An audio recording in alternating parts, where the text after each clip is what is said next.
పెద్దపల్లి జిల్లా మంతని అనేక రంగాల్లో ప్రసిద్ధి చెందింది. గోదావరి తీరం, అగ్రహారం వేద విద్యలకు, అధునాతన చదువులకు పెట్టింది పేరు. నలభీములకు ప్రసిద్ధి. రాజకీయంగానూ ప్రాముఖ్యత ఉన్న ప్రాంతం. మాజీ ప్రధాని పివి నరసింహారావు రాజకీయ రంగ ప్రవేశం చేసింది ఇక్కడి నుంచే. మాజీ స్పీకర్ దుద్దిళ్ల శ్రీపాదరావు, ప్రస్తుత ఐటీ శాఖ మంత్రి శ్రీధర్ బాబులు ఈ నియోజకవర్గం నుంచే గెలుపొందారు. మంతని వాసులు అమెరికా సహా ప్రపంచంలోని అనేక దేశాల్లో స్థిరపడ్డారు. రాష్ట్రంలో, దేశంలో, విదేశాల్లో ఎక్కడ స్థిరపడ్డా కన్న ఊరు అంటే అమితమైన అభిమానంతో మంతని వారు తరచూ కలుసుకుంటారు. వివిధ పండుగలను, ఉత్సవాలను కలిసి నిర్వహించుకుంటారు. అందులో భాగంగానే తాజాగా అమెరికాలోని వర్జీనియాలోని ఫెయిర్ ఫ్యాక్స్ ప్రాంతంలో మంతని వారు మహాశివరాత్రి సందర్భంగా అద్భుతమైన పూజా కార్యక్రమం, భజన నిర్వహించారు. వీటిలో వర్జీనియాలో నివసిస్తున్న మంతని వాస్తవ్యులు సంఖ్యల్లో పాల్గొన్నారు. ఏ దేశమేగినా, ఎందుకాలిడినా జననీ జన్మభూమిచ్చ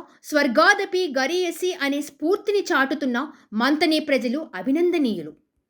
సబ్స్క్రైబ్ చేయండి. Please do subscribe to. Please like, share and subscribe to top Telugu TV. Top Telugu TV.